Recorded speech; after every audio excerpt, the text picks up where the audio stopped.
Get ready for the next iteration of you on your path to becoming wealthy. On this show, you'll get the insider's view on wealth creation, the class none of us got taught in school, with my co-host, daughter, and beginning investor, Sophia Bosch. And now, let's get started. Welcome to the Becoming Wealthy podcast. I am your host, Michelle. And Sophia. And we are mother and daughter duo, Michelle and Sophia Bosch. And we have today an incredibly special episode because this is the very first episode where in the Becoming Wealthy podcast, we really tap into this tradition of, for thousands of years of women being keepers of wisdom and transferring on that wisdom to the next generation. And today, as our guest, our very first guest on the Becoming Wealthy podcast, we have Lisa Larter. Lisa Larter is a business strategist. She's a digital marketing, expert. And she has come, I think, originally from the telecom industry, had a brick and mortar business, and then eventually decided to start her own consulting business. She is a host of the She Talks Business podcast. She's an author, speaker. And Lisa, we are just ecstatic and thrilled to have you here on the Becoming Wealthy podcast here today with us. Welcome. Well, thank you. I am thrilled to be here. This is so exciting. I can't wait to listen to all of the episodes that the two of you record. Thank you. Yes. We're very excited because we have the opportunity here to start, imparting wisdom to the next generation on what it means to really, truly become wealthy, not just money-wise, which we're going to talk about because you yourself have, built 3 businesses that you've built to the 7 figures, but you also help others. Your clients also hit that 7-figure mark. So with that, let's go ahead and get started with the first question. We're both super, curious to know all about you and what you do and get a little peek into your world. And the first question for you, Lisa, is, so what's the story? How do you land a job in telecom? I mean, you were supporting a team of over 1,000 people, $100 million in retail sales. How does that come about? Tell us a little bit about your story. Well, it was interesting because I worked in retail, clothing retail, and I was a district manager for a clothing operator in Canada. And one of my store managers was approached by a headhunter. Mm-hmm. And when she was approached by the headhunter, it was to work in the telecommunications industry when cell phones were becoming mainstream for consumers. And she had no interest whatsoever in doing that. And so she gave them my name and said, you should talk to Lisa.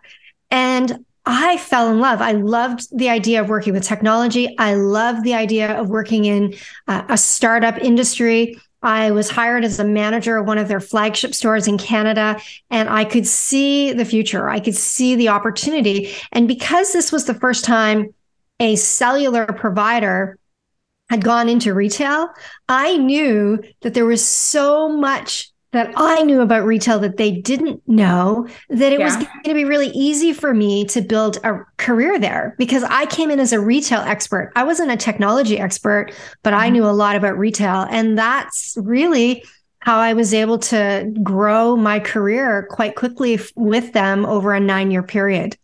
Mm-hmm. Now, tell me, what makes you decide that you want to leave this corporate environment? And because then, sometime in 2006, I believe, you decide to start your own brick and mortar business. So what makes you leave, corporate America? Well, it was easy. I hit a glass ceiling. And at the time, I had a national scope of responsibility. I was on a plane every single week visiting a different province in Canada. And I knew that I couldn't really get promoted any further for 2 reasons. 1, I was a woman. And 2, I'm a high school dropout. And women inside of that organization that got promoted into higher positions than what I had were educated at the best universities. And they were few and far between. It's a vastly male-dominated industry. So I knew that if I really wanted to build something and I wanted to take control of my career and have the freedom that I aspired to have long term, I would need to leave and do my own thing. And I opened a dealership, a wireless store, a bricks and mortar store, because I thought that I needed to do that in order to be able to consult and advise small businesses on how to grow their business. So I felt like, who am I? I've only worked in this corporate entity to tell small business owners how to run their business if I haven't actually been in the trenches running my own business. And so that's the number one reason why I opened that bricks and mortar. Wonderful. Thank you so much. Now, Sophia, I know that. Yeah, I have a question about that. What are some of the lessons you learned from opening your own brick and mortar? And I think the question from that, that she's asking stems from this little urge, a little small whisper of the heart that Sophia has had for a couple of years now that she keeps on talking about, which is, I would love to be in business, but in the business that relates in some way or shape to art, and owning possibly even a future art gallery, right, having not just the online aspect of it, but also the brick and mortar. So I think that's where her question comes from. So if you can, based on that, tell us a little bit about the lessons that you learned. So there were a lot of lessons I learned. So the first might not be new to you because of the work that you do in terms of real estate, but I didn't know that you could negotiate leasehold improvements when you signed a lease for a brick and mortar location. So I didn't know that when I signed a contract, I could actually get money back. So that was the first lesson that I learned, is that was something that I could use to negotiate to help me pay for the build out of the actual store. The second lesson that I learned, let's say 90 days into the business. And that's the lesson of cash flow. I understood sales and I understood profit really, really well, but I didn't understand cash flow. I didn't understand the timing of when I needed to pay for things. And I opened my store in November of 2006. So I loaded up on inventory because we're going into the Christmas season. And come January, when I got the invoice for all the inventory that I bought that I didn't sell, I had a sleepless night where I thought I was going to have to tell my husband that I'd made the biggest mistake ever and that I was going to have to file for bankruptcy because I owed $100,000 and I didn't have $100,000, which leads me to lesson number 3. Okay. I learned to eat some humble pie and ask for help. So I called the big corporation and I said, I need to understand what is the latest date I have to pay this bill, because I wasn't expecting to owe this much and I need to buy time and I need to know, like, what are my terms? Like, how long do I actually have? And this lovely woman on the phone said to me, oh, well, you really need to pay within 30 days, 45 at most, or you'll get yourself on the bad list. But did you know that once a year, you can send inventory back and there's no restocking fee? I didn't even know what a restocking fee meant. So I packed up my entire store, everything that I didn't sell, I sent it back. I got myself out of that hole. But here comes lesson number 4. Every year at Christmas, I loaded up my store and I did the exact same thing in January because I knew there was no risk. I knew I could return the inventory and it wouldn't cost me any money. And so that helped me to manage my inventory level through the busiest selling season. That is fantastic. So, wow. So number 1, it was negotiating in your contract, for the lease, the build out, so that she could basically have the atmosphere and the ambience that she wanted to create for her store. Lesson number 2 was cash flow. And lesson number 3 was, okay, if I'm in a cash crunch, let me ask for help. Let me call and see what can be done, what kind of arrangements can be done. And magically it comes out that you could return inventory, which means inventory is the supply of, things that she's selling, and do that once a year without being penalized by her supplier whatsoever.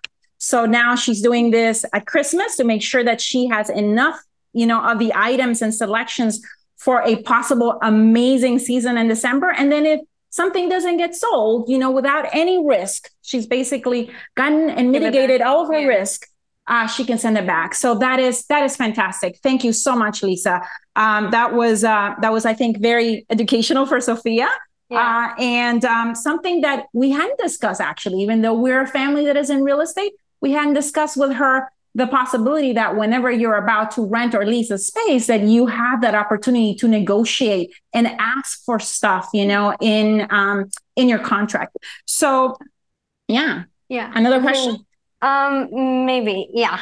What marketing strategies and tactics are working now, and how could someone apply them? Yeah, because you're a marketing expert, and Sophia's like, well, what is working right now? And and how could I use them? How could she use it for the future, or even that you think, things that really always work, and even sometimes seasoned marketers and business owners forget about. Maybe it's basic principles. Maybe it's, I'll leave it up to you to tell us what do you think?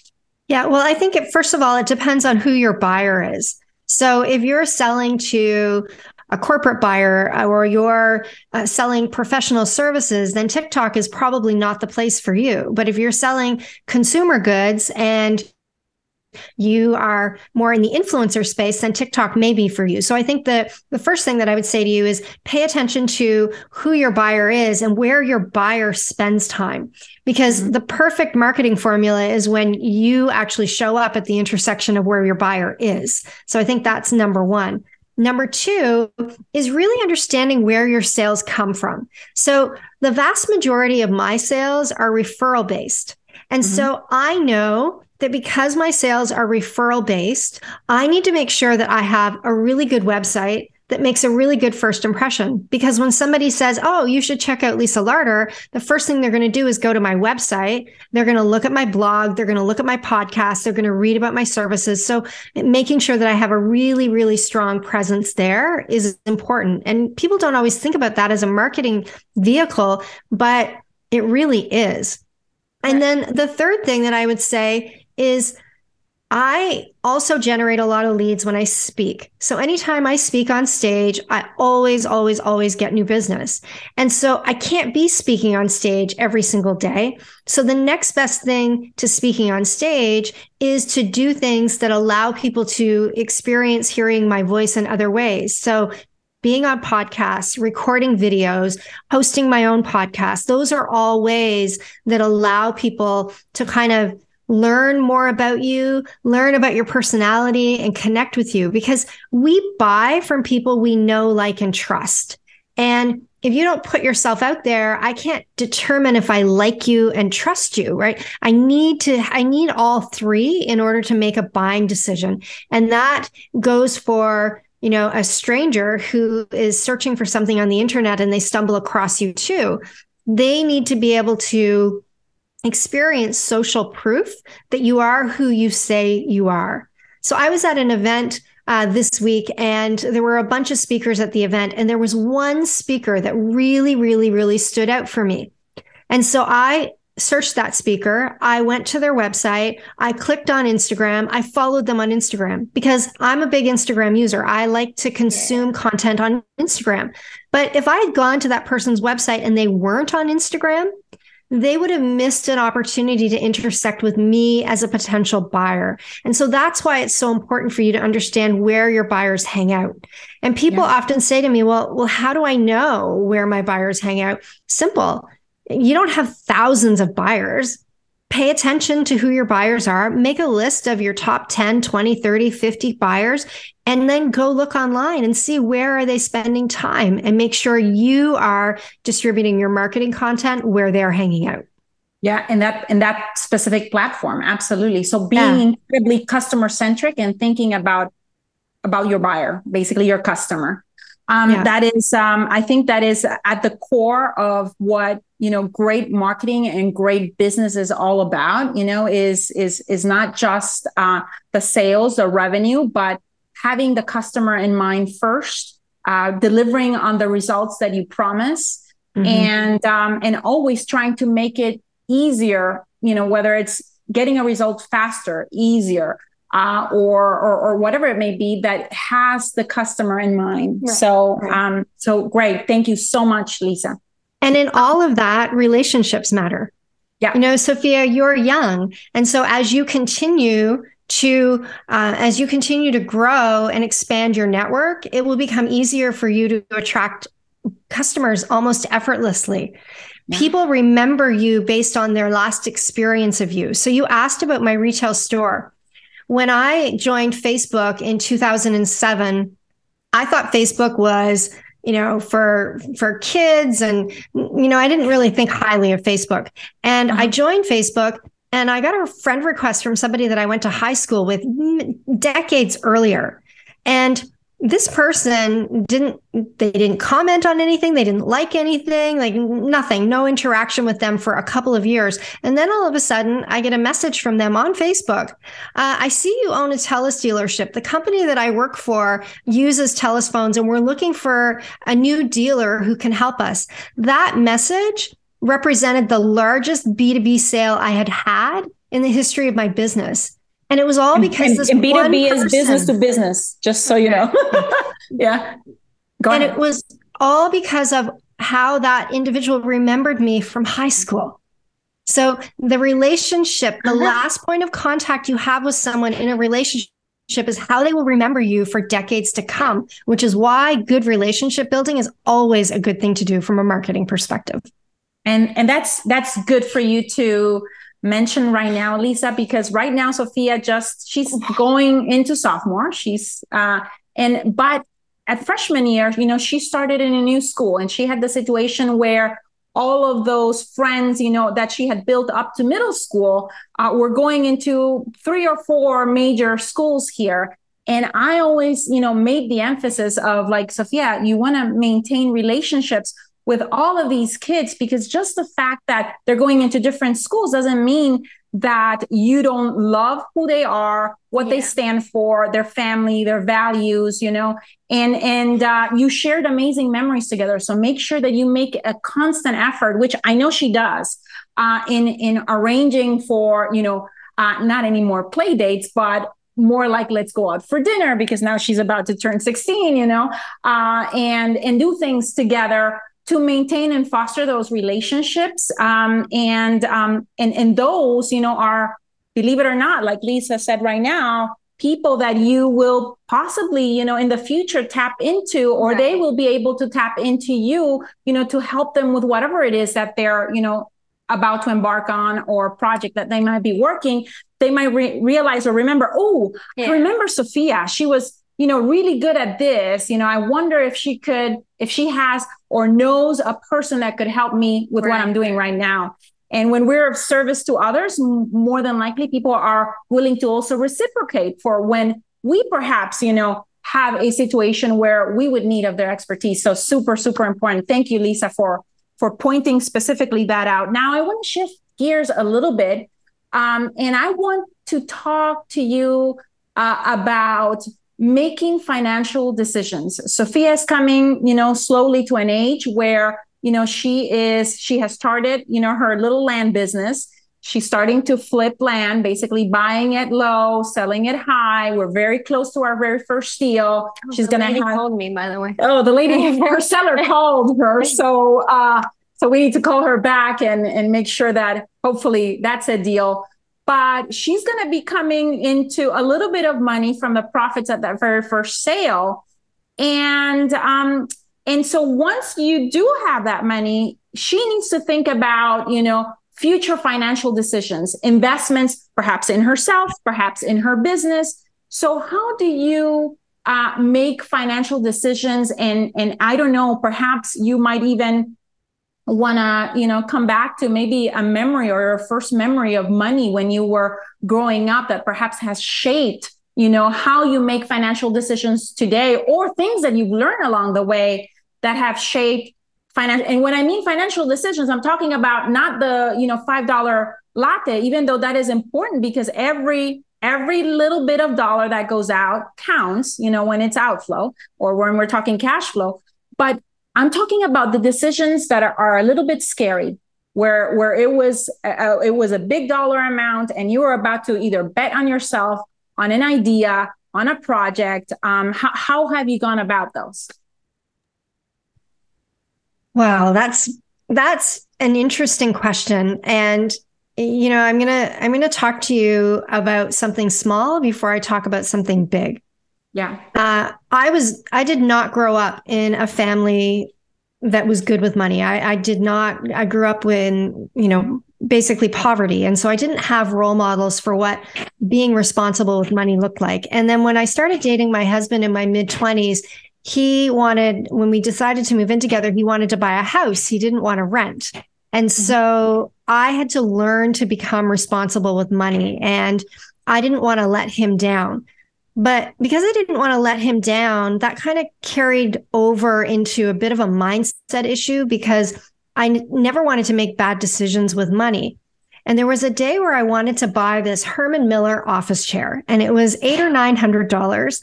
And I remember saying to my husband, I need a new office chair. Mine's not very comfortable. And he's like, oh, just buy one here at Staples or buy one on Wayfair. And I'm like, well, I kind of like this one. He's like, we bought good office chairs for our office and they weren't that great.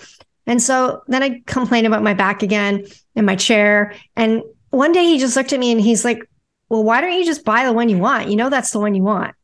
And I had this aha moment that I wasn't actually making my own financial decisions. I was looking for permission to make financial decisions.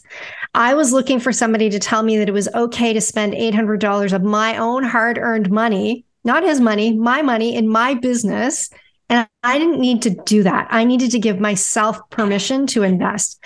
And so fast forward from there, when I started making bigger decisions, like going to an event that costs $15,000 or investing in working with a coach, I started to make those decisions without seeking permission. And I also paid attention to the ROI that I would generate as a result of investing in me. So ROI, return on my own professional investment. I mentioned that when I speak, I always end up getting business. It's the same pretty much when I go to a conference or an event. Because when I meet people and I connect with people and I talk to people, there's a high likelihood that someone that I have met there is going to follow up with me and want to do business with me.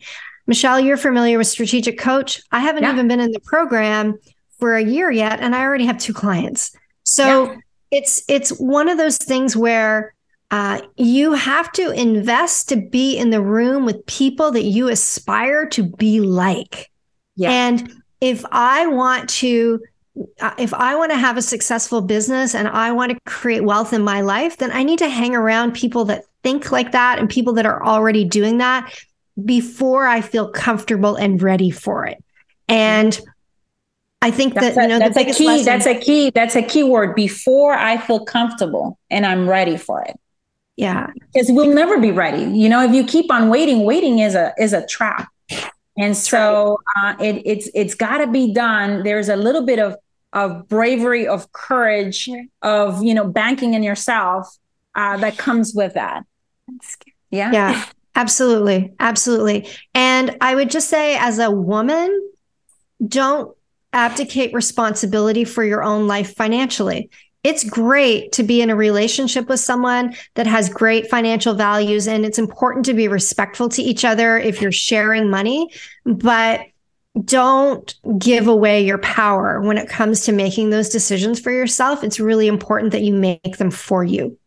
Yeah, absolutely. Okay. I like that, because there is something really, really important here when you're a single woman, you're going to be a single young woman for some time, then eventually, you might find, that person that you want to share your life with.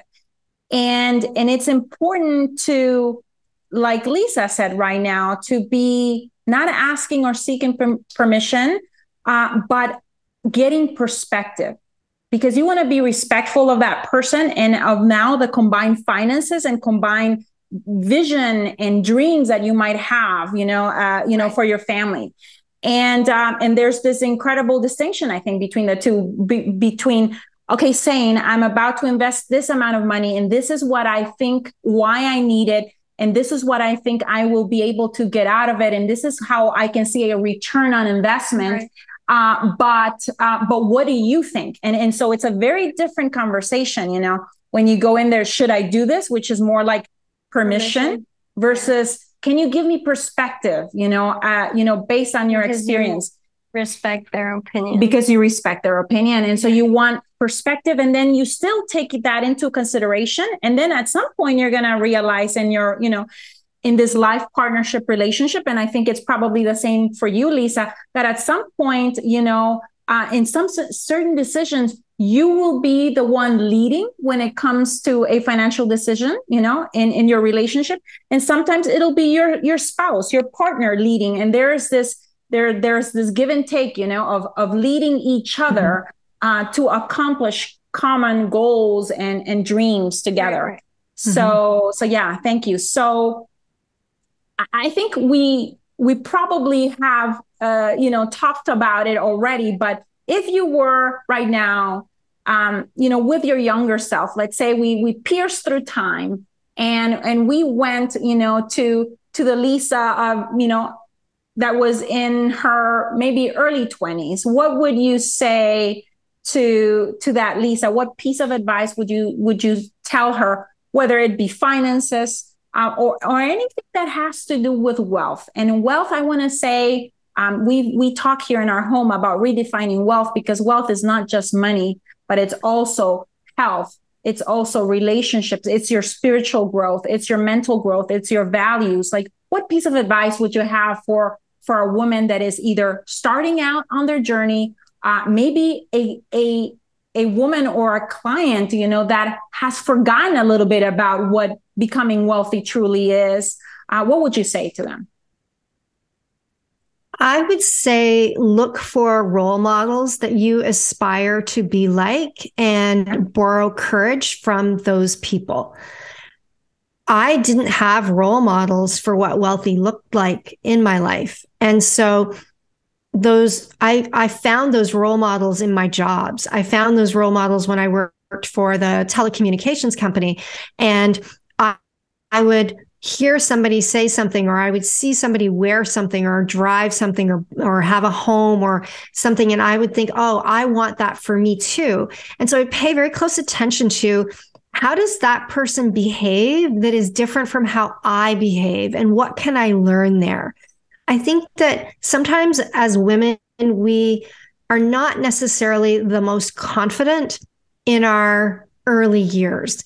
Yeah. And the more you can do to find role models of women who are confident, and you can learn from them, maybe find a mentor who can support you and help you to overcome some of the self-doubt that you have, the better. Because the earlier you start doing courageous things, the sooner you start building your confidence level, and then you become unstoppable because you've done so many things that you were afraid of that fear doesn't scare you so much anymore. You just kind of look at it as being normal. So find people that you look up to, that you aspire to be like. And I mean, you have a great role model in your mom, but I would encourage you to look outside of that too, because your mom is your mom. And so there's going to be some rationalization that comes along with looking at your mom. Yeah, but my mom, this and that, you're going to make excuses because she's your mom. There's going to be some butting.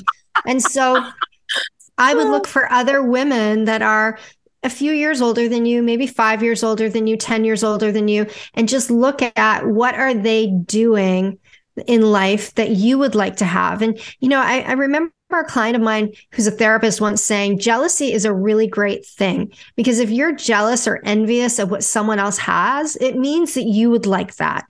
And so pay attention to those things that come up in life where you think, oh, I would like a little something like that.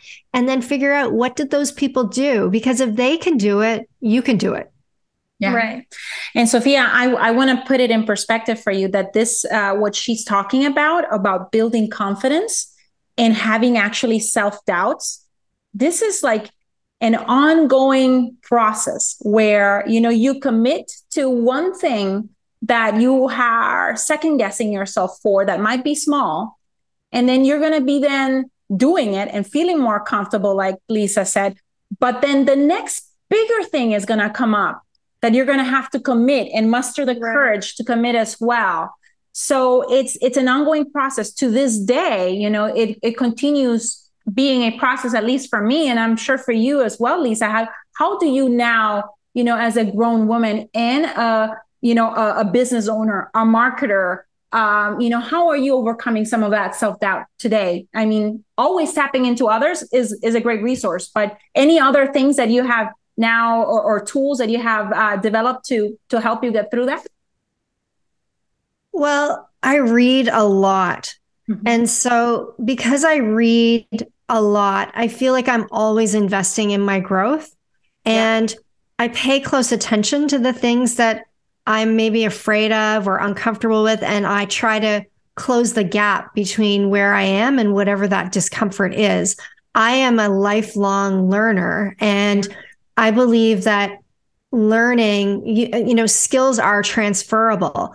And the gap between something that I want and versus where I'm at is usually a skill that needs to be developed. So I would say pay attention to the skills that you want to develop and then find ways to learn. Not everyone likes to read. Some people like to listen to podcasts or watch videos or go to a course. Figure out what the best way is for you to learn, what modality works best for you, and then commit to doing that.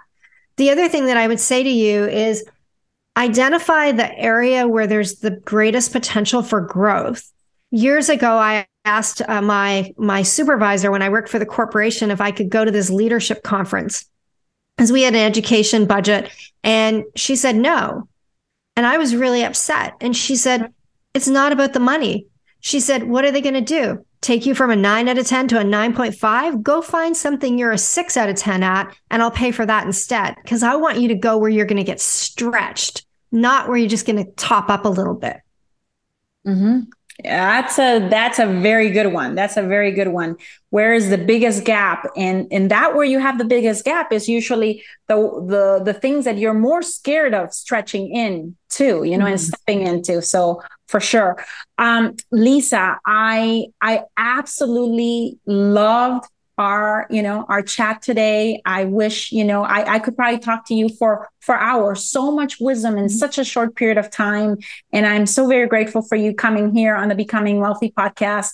And if somebody wanted to learn about, more about what you do on the business strategy side, on, digital marketing, where can they, I know you said you're on Instagram and you like being on Instagram, but where else can they tap into basically your brain power, your resources, your ability, your unique ability, to help them with whatever it is that they might be needing help with?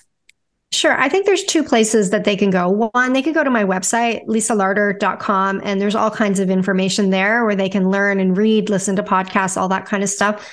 Or if they want to have a little bit more interactions with me, I would go to thoughtreaders.com. Thought Readers is a free business book club that I host. I read a book with the community every single month. We have a community on Circle, and I think it's just a great place if you are committed to learning and you want to learn. It's a great place to hang out and read books. And the great thing about the platform is there's a bunch of books in there that we've read. So if you're someone who reads ahead, you can always go back to a book that we had previously, and you can listen to the book on Audible, however you want to consume it. But I share every week what my insights are from what we're reading. And then I give the community discussion questions that they can participate in answering if they want, to make them think differently about the books that we're reading. Yeah. And if you tap into, prior probably recordings of this, you can even then get some kind of cliff notes, summary from Lisa's brain as to what stood out for her, which might be, like she said, completely different than something that may, stand out for you. So that is perfect. Thank you so much, Lisa. I am excited to publish this, this episode. We learned so much. And Sophia, any other? Thank you so much. I learned so much. I really appreciate it. Thank you. It was my pleasure. I had a lot of fun. Thank you. And with that, this is a wrap of this episode. And if you liked what you heard today, make sure that you rate us, give us a 5-star rating and help us spread the word about this show so that more women, young, older, wherever they're at, tap into the show and come on a journey of becoming wealthy women with us. With that, thank you so very much to you, our appreciated listener, and we'll be connecting on the next episode of Becoming Wealthy.